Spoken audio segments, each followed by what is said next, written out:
Hello there, friends and trolls.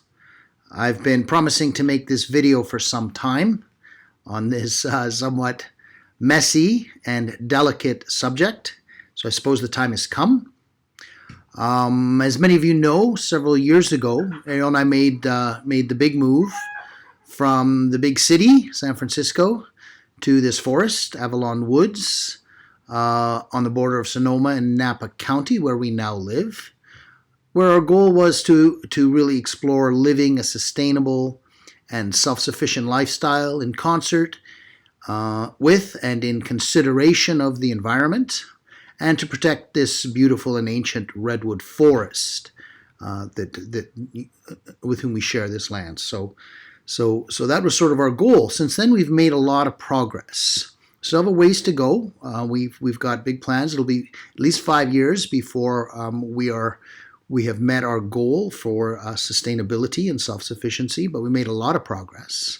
And I thought I'd share with you one example of what it truly means to live off the grid and in a manner consistent with environmental sustainability. So I'm going to talk to you about dealing with your own shit, both literally and figuratively, in a manner that is environmentally sustainable and is still is not as unpleasant as many of the means I initially researched. In fact, we've come up with a system that works very, very well. I can't imagine going back. So let's consider for a moment how most traditional waste management systems work. Up until relatively recently, especially for country folk, the most common solution was an outhouse, whereby you dig a hole in the ground, over which you put a little shack, and you have a seat, and all your waste material dumps into this big hole, and when the hole fills up, maybe throw some lime on it, or some lye on it, and fill it in. And there's really nothing about that is consistent with environmental sustainability. You're dumping a lot of pathogens and dangerous waste material into the ground. Is a lot of ammonium loading and nitrate loading. None of this is good for the earth. But it's a very cheap solution and not particularly pleasant. You got to go outside to use anytime you want to use the bathroom. Clearly, that's not a good solution. So let's move on to septic systems. The septic system, you bury a big tank in the ground, and all of your black water and gray water runs into the tank. There is some digestion that occurs. Some of the waste material is digested. But mostly you're running off all of the wastewater into a leach field, and the hope is that the leach field acts sort of as a buffer, and is a sacrificial barrier whereby all the toxicity associated with human waste is absorbed into the ground. Not really a very good solution. In fact, it's quite a bad solution. There's a lot of E. coli loading. We didn't consider this solution to be acceptable at all, especially considering the nature of our forest and how delicate some aspects of this ecosystem are. So let's move on to the next solution and see how ridiculous this really is. And this is the one that we're most common with.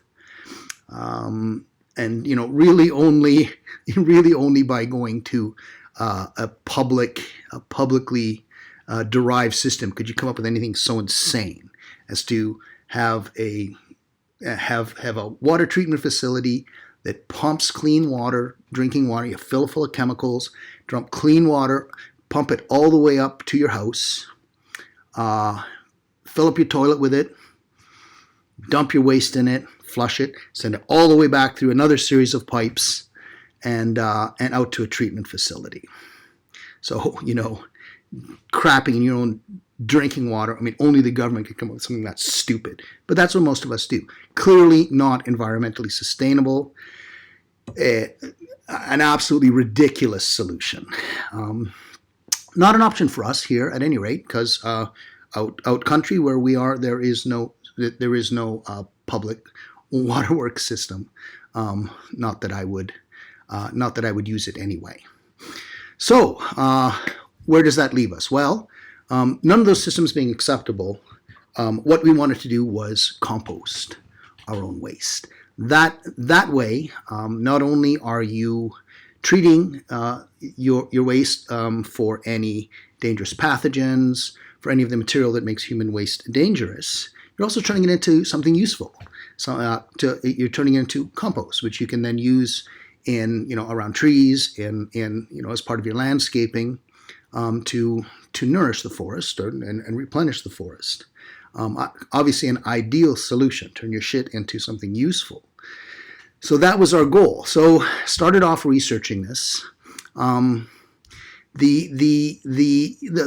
a book called the Humanure Handbook that everybody reads who is interested in addressing this problem. It was written by a man named Joseph Jenkins. I think the first edition was published in 1995. I think it's up to edition 4 now. It's sometimes referred to as the Bible of Shit. I read this a little over a year ago and was just fascinated by it.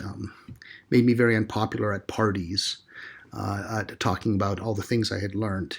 He goes into the history of waste management, which is in itself fascinating. The way it's affected cultures, the diseases that it brought, the fall of empires.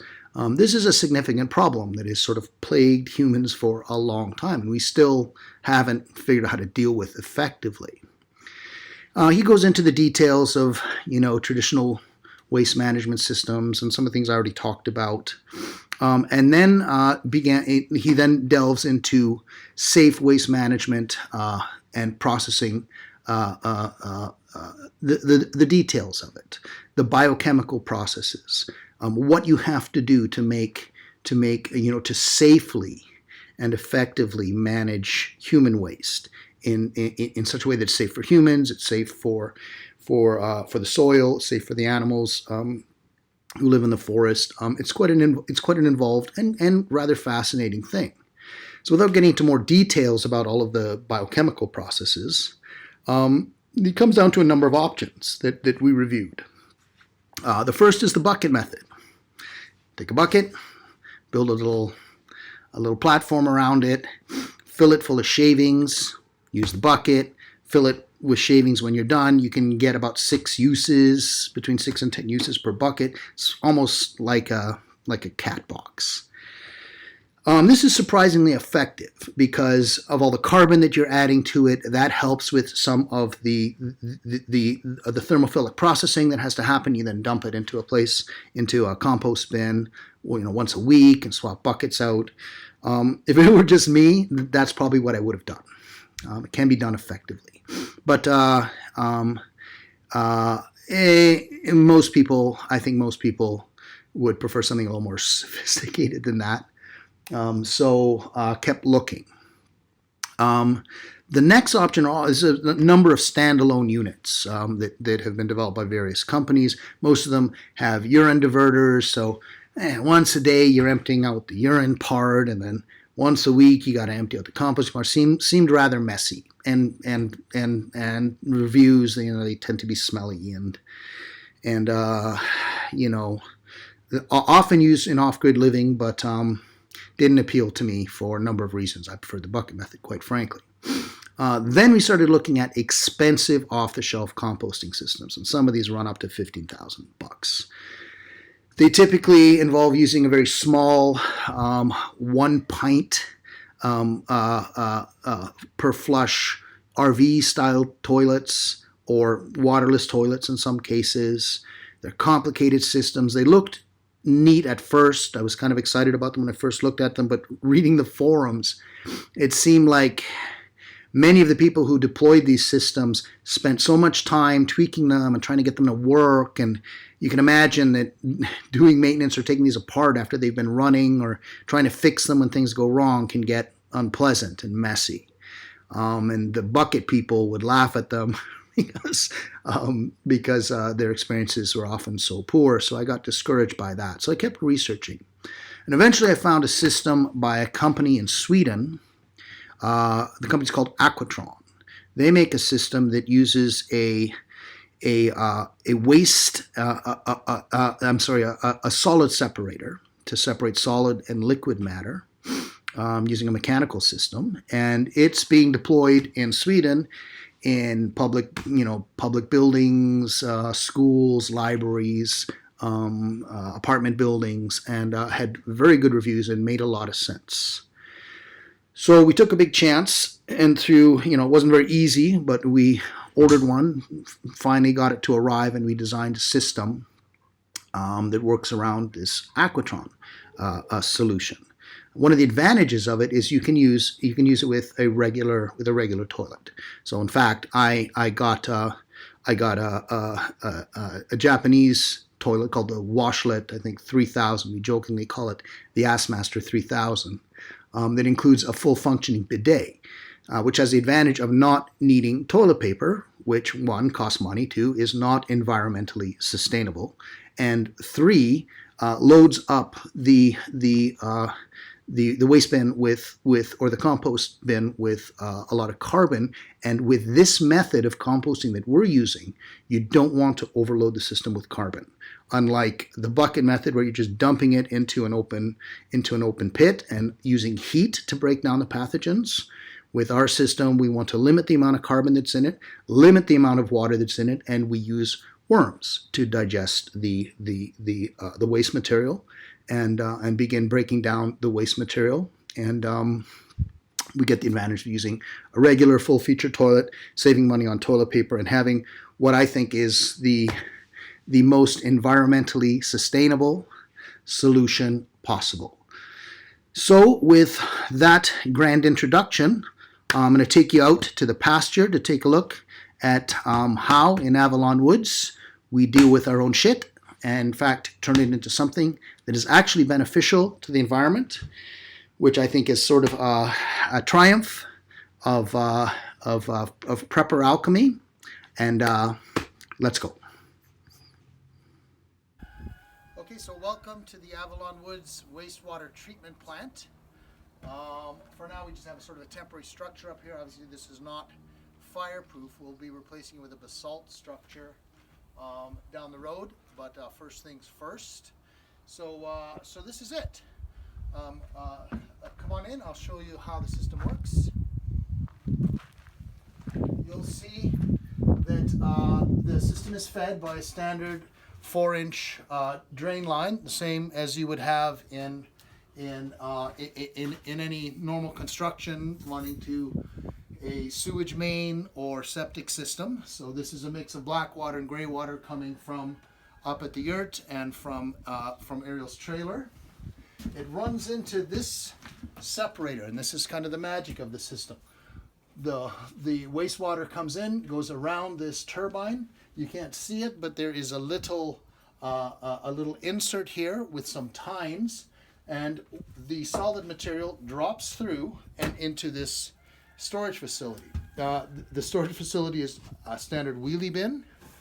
Still has the lid so that when the system is removed, the lid can go back on.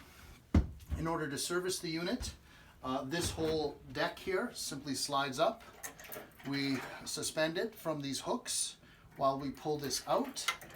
And there's a little hatch here. We put as well a lot of our food scraps into this bin. And you would think that this would smell, but amazingly it does not.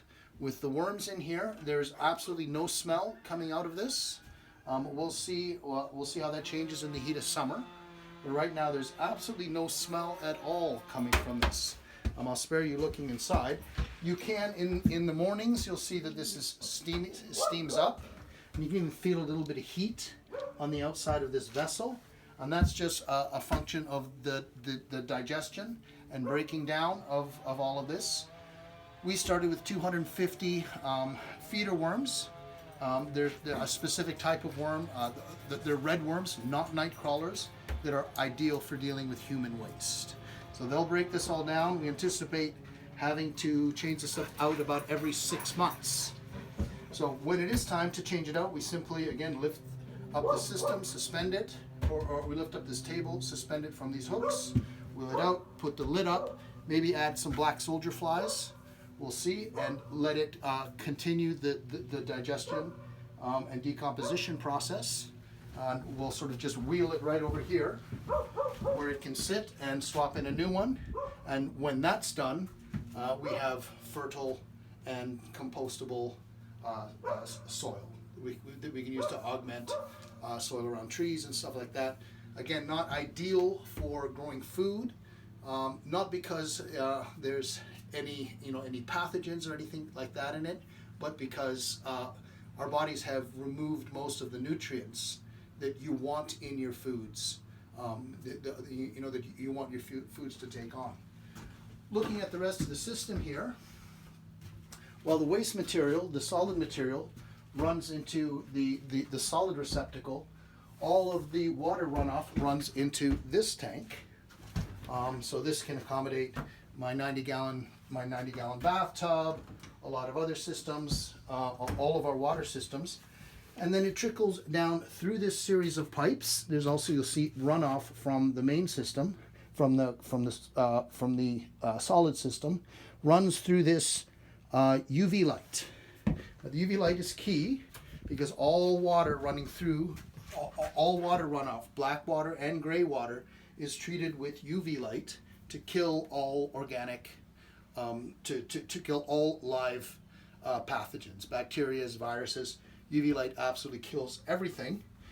So the water can then run through a phosphor trap and out into the fields where the water is sterile, actually has a lot of nutrient loading in it, and does not have the same problems as you would experience in, say, a septic system where you just have seepage of E. coli laden and pathogen laden water. So this is a very sterile and septic system. We have we have other gloves for cleaning and for managing the system, and a sink here, and a hose for wiping anything down. So far it's worked brilliantly. I'll do an update in maybe 3 or 4 or 5 months when we're changing this out for the first time. But that, ladies and gentlemen, is how you deal with your own shit and turn your shit into gold. High alchemy. Thank you very much.